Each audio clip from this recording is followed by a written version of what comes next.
this video, we're gonna talk about the global politics or the history of global politics, creating an international orders. So, the world is comprised of countries and states. All of them have different forms of government. As the world today moves and evolves within a tick of time, interaction and diplomacy is expected to persist in order to build an international system. So here, let's talk about what is an international relations and internationalization is. International relation is a term to the scholars that study bureaucracy, interaction between states, political, military, and other diplomatic engagement between two or more countries. It also allows nations to cooperate with one another, pool resources, and share information as a way to face global issues that go beyond any particular country or a region. Internationalization is a phenomenon that explains the exploring, the deepening of the interactions between states. And now, let's talk about the 4 attributes of today's global system. The first one is countries or states are independent and govern themselves. The second one, these countries interact with each other through diplomacy. The third one is international organizations facilitate this interaction, for example, United Nations. Last one is international organizations also take on lives on their own. So, what are the origins of these systems? A good start is by unpacking what one means when he or she refers to a country or a nation-state. Nation-state is a relatively phenomenon in human history, and people did not always recognize themselves as countries. The term nation-state is composed of 2 non-interchangeable words. Not all states are nations, and not all nations are states. For instance, a nation of Scotland has its own flag and national culture, but it still belongs to a state called United Kingdom. So, the question is, what then is the difference between nation and state? In layman's terms, state refers to a country and its government. For example, the government of the Philippines. A state has 4 attributes. First is a population. Exercise authority over a specific population or what we refer to as citizens. Second is the government that crafts various rules that people and the society follows. Third is a territory, where an area which government governs. And lastly, the most crucial, is sovereignty, which refers to an internal and external authority.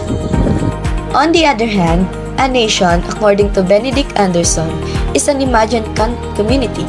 It is limited because it does not go beyond a given official boundary, and because the rights and responsibilities are mainly the privilege and concern of the citizens of the nation. Being limited means that nations has its own boundaries, for example, religion and citizenship. Calling it imagined doesn't mean that the nations are all made up. Rather, the nation allows one to feel a connection with a community or a people even if he or she will never meet all of them in his or her lifetime. Most nations strive to become states. Nation builders can only feel a sense of fulfillment when the national ideas assumes in organizational forms whose authority and power are recognized and accepted by the people.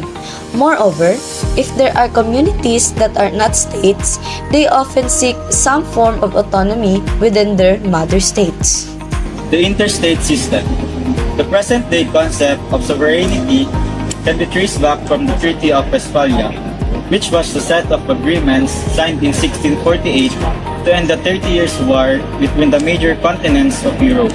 Napoleon Bonaparte believed in spreading the principles of French Revolution, liberty, equality, and fraternity to the rest of the Europe. In every country they conquered, the French implemented the Napoleonic Code, which forbade birth privileges, encouraged freedom or religion, and promoted meritocracy in government service. Anglo and Prussian armies finally defeated Napoleon in the Battle of Waterloo in 1815, ending the latter's mission to spread liberal code across the Europe. To prevent another war, the royal powers created a new system that in effect restored the Westphalian system. The Concert of Europe was an alliance of great powers, the United Kingdom, Austria, Russia, and Prussia, that sought to restore of the world monarchical, hereditary, and religious privileges of the time before the French Revolution and the Napoleonic Wars. Clemens von Metternich, an Austrian diplomat, was the system's main architect. The concert's power and authority lasted from 1815 to 1914, at the dawn of the World War I. Until now, states are considered sovereign, and the great powers still hold significant influence over the world politics. For example is the V5, or the permanent members of the United Nations Security Council. Internationalism is a system pattern between various sovereign states, particularly desire for greater cooperation and unity among states and people. There are two broad categories of internationalism. The first one is liberal internationalism, the second one is socialist liberalism. The first major thinker of the liberal internationalism was the late 18th century German philosopher Immanuel Kant. He liked states in a global system to people living in a given territory. States, like citizens of countries, must give up some freedoms and establish a continuously growing state consisting of various nations, which will ultimately include the nation of world. In short, Kant imagined a form of global government, writing in the late 18th century as well. British philosopher German Bentham advocated the creation of international law that would govern interstate relations. He also believed that objective global legislators should aim to propose legislation and would create the greatest happiness of all nations taken together. The first thinker to reconcile nationalism with liberal internationalism was the 19th century Italian patriot Giuseppe Mazzini. He argued that if the various Italian mini-states could unify, one would scale up to the system to create. Mazzini was a nationalist internationalist who believes that free, unified nation should be basis of global cooperation. US President Woodrow Wilson saw nationalism as a prerequisite for internationalism. He forwarded the principle of self-determination, the belief that the world's nation had a right to a free and sovereign government. He also hopes that these free nations would become democracies because only by beginning such would they be able to build a free system of international relations based on international law and cooperation. League of Nations, ironically, the United States was not able to join the organization due to strong opposition from the Senate. Unable to hinder another war from the breaking out was practically helpless to prevent the onset and intensification of World War II. Despite the failure, the League gave birth to some of the more task-specific international organizations that are still around today. For example, WHO and ILO. It would serve as the blueprint for future forms of international cooperation. In this respect, despite its organizational dissolution, the League of Nations principles survived World War II. Socialist internationalism was a union of European socialist and labor parties established in Paris in 1889.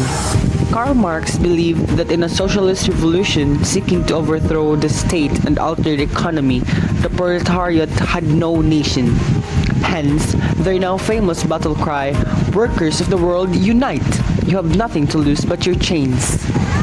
Marx died in 1883, but his followers soon sought to make his vision concrete by establishing their international organization. As the SA collapsed, a more radical version emerged in the so-called Russian Revolution of 1917. Tsar Nicholas II overthrown and replaced by a revolutionary government led by the Bolshevik Party. This new state was called the Union of Soviet Socialist Republics, or USSR. Today, parties like this are referred to as communist parties. In this lesson, we examine the rules of international system, short history of internationalism, the aspect of globalization, increase interdependence of states, international relations.